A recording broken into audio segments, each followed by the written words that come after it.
At this video, we are going to show you how to connect ERP Plus SPA, the UAE E-Invoice, to the FTA and register using UAE Pass.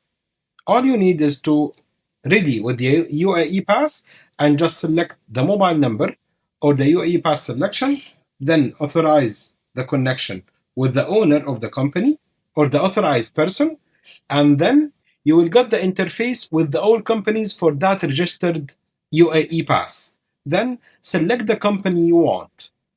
After the selection, you will find here at the menu E-Invoice. Click on it, and this service is to connect, and you have to confirm and read the all about service, the eligibility criteria, and the service steps, and just click start. This will be E-Invoice action required. You have to read it carefully and then proceed. After proceeding, you need to search for Finamics 159905 and then select it from the screen and proceed to ASP. This will open a new screen for you. And then after opening the new screen for the Finamics connection, you need to go back to the E-Invoice or the FTA portal and get your email registered here and take it copy and go to the Finamics screen and put this at the email field. Then go back again for the Emaratax. You will find the TIN, it's here after selecting the company, and then put it here.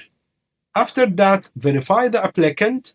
You will find the information of the company already read here from the Peppol network. So you are selecting the TIN and the email are totally correct. And then accept, then submit. This is everything for the first step to start registering for UAE Invoice, and ERP Plus SPA is ready to connect with you. Now the linking is done. Once you go back to the FTA, go to the linkage status, you will find the selection of the Finamics. It's linked and connected.